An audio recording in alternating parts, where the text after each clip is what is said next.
Here's an old guitar I just bought.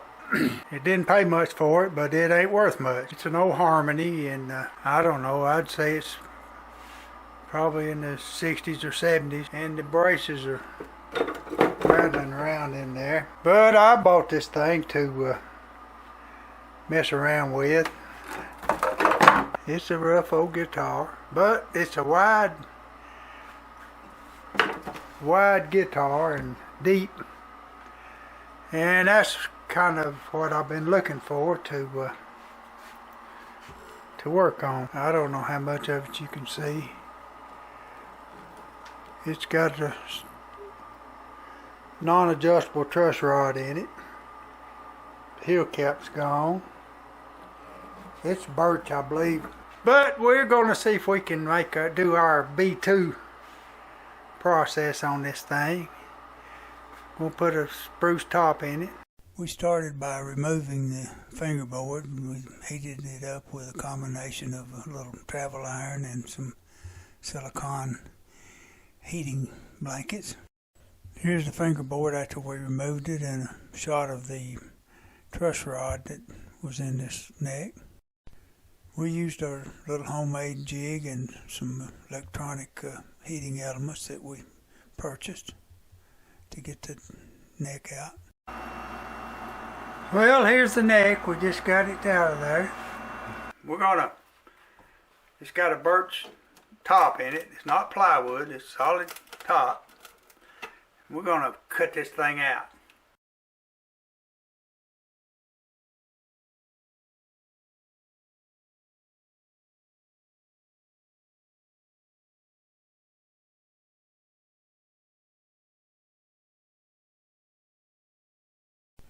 Here's a picture of an ink stamped number. There's only 2 digits showing. It's a 5 and a 9.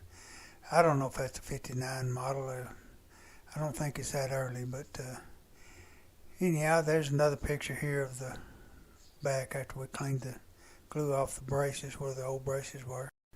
These 2 pictures show the process of reinstalling the back braces into the body. Here's the back and the back braces completed. We ran some thin CA glue around the edges of the back. It was loose in a few places. Here you can see some braces that we fabricated, and X braces. They were about a 1/4 inch wide or less. Here's a shot of this top. We've got it all laid out for our braces and got the braces dry fit in there. Here's a piece of some hard maple I've got around here. I bought an old desk several years ago, and it was made out of maple. It was one of these that had a inkwell hole in the top of it. It's about a 100-year-old piece of wood, and I thinned it down here, and it's 1/100,000th of an inch. This shot shows us gluing the bridge plate into the top. Here's a clip that's sped up quite a bit of us scalloping the braces and getting them prepared like we want them.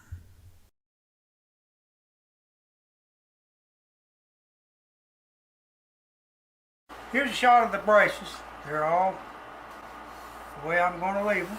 And this top was one I got from Larry Mathis. Came from Martin. Already had the rosette and the sound hole cut, glued together, 2 pieces. Here's the body. I like to tape up the inside and the outside to keep the glue from getting all over the inside of it where you can't clean it out. Here's a little shot of the top glued in, all the clamps on it. The next thing we did to this project was we took it into our paint booth and sprayed a couple of coats of shellac on it, and we painted the binding on it. It was a painted binding, and put a few coats of lacquer on it.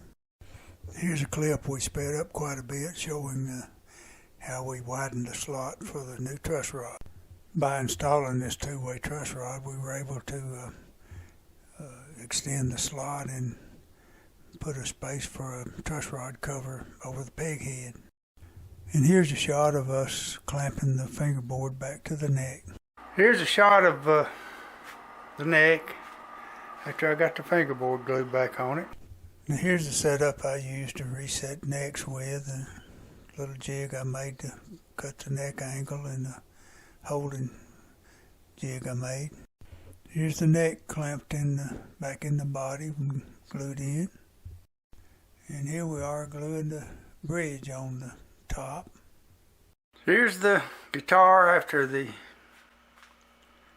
neck was reinstalled and the bridge put back on it.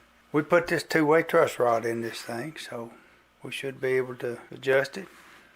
I painted the binding on there. That was the way it was before. Put a new piece of plastic on the heel cap here. Here's a shot of the finished project. We put a Martin style pick guard on it and some modern style keys, seal tuners, and touched up the finish on the edge of the neck. Put a strap button on it and started playing it. This is this Harmony jumbo guitar. The other night